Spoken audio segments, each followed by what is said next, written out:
গরুর জন্য ঘাস কাটতেছি। এটা হচ্ছে পাকচুং ঘাস। এই গাছে সাধারণত প্রোটিন থাকে 8 থেকে 9%। প্রতিদিন আমাদের গরু পেট ভরে কাঁচা ঘাস খায়।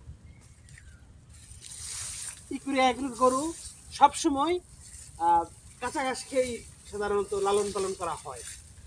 কারণ আমাদের জমি আছে প্রচুর পরিমাণে ঘাসের জন্য, যেখানে অন্য কোনো খাবার দানাদার তো লাগেই, মানে সাইলেজ টেলেজ আমরা খুব কমই খাওয়াই। কাঁচা ঘাসটা আছে বিদায়, যখন থাকে না তখন আমরা সাইলেজ খড় খাওয়াই গরু পালি।